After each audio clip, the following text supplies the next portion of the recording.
By Chris Morris, reality check correspondent, BBC News. Image copyright Getty Images. The Department for Exiting the European Union has released what it calls a future partnership paper, laying out the government's plans for the UK's relationship with the EU after it leaves.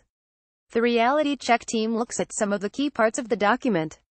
Two options. The government believes that there are two broad approaches the UK could adopt.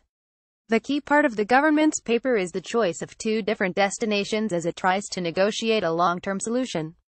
The first is a highly streamlined customs arrangement, in which the UK leaves the customs union, but comes up with ways of simplifying the future customs regime between the UK and EU countries. That could include developing technology and negotiating other systems to speed things up at ports. But implementing such a complex scheme would take years of preparation. The other option proposed is a new customs partnership with the EU, which would do away with a customs border altogether. Agreeing to such a partnership, which doesn't really exist anywhere in the world, would be quite a concession for the EU, as it would give the UK the benefits of being in the customs union while still allowing it to forge trade agreements with non-EU countries, which EU members are not allowed to do. Interim period. People and businesses in both the UK and the EU would benefit from an interim period. The government wants an interim or transition period between the UK leaving the EU and the new permanent customs regime coming into effect. The paper suggests a time-limited period during which the UK leaves the customs union only to move straight into another temporary customs union with the EU that would operate in pretty much the same way, except the UK wants to be able to negotiate and sign but not implement free trade deals with other countries outside the EU at the same time. Unilateral, but also equivalent. The UK would aim to negotiate trade facilitations with the EU and implement unilateral improvements to our domestic regime. The promotion of the free flow of trade in both directions between the UK and the EU would also require the EU to implement equivalent arrangements at its borders with the UK. It is not clear which aspects of the streamlined arrangement would be unilateral and which would need agreement. The paper says, in paragraph 29, that the government would make unilateral improvements to its systems, to speed things up at ports.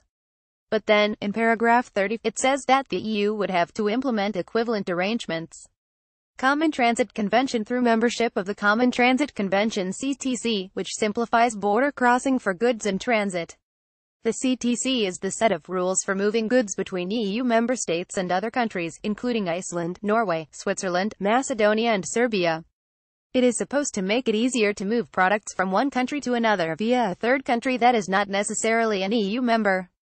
For the UK, the benefit would be that goods could be imported from Asia via the port of Rotterdam, for example, without having to pay EU duties. Authorized Economic Operators. Negotiating mutual recognition of Authorized Economic Operators (AEOs), enabling faster clearance of AEOs goods at the border. AEOs are an international kite mark that recognizes businesses as regular international traders that are solvent and have a good record of paying customs fees and taxes and keeping proper records. Companies holding the designation are allowed to use certain fast-track systems when going through customs. The government estimates that 60% of UK imports and 74% of UK exports involve companies with AEO status. The booze cruise survives. Ensure that individuals traveling to the UK from the EU and vice versa can continue to travel with goods for personal use as freely and as smoothly as they do now. The amount of alcohol and cigarettes that can be brought into the UK from non-EU countries without paying duty is limited up to 4 litres of wine and 200 cigarettes. After Brexit, such limits could return for trips to and from the EU, but the government is keen to strike an agreement that ensures that does not happen.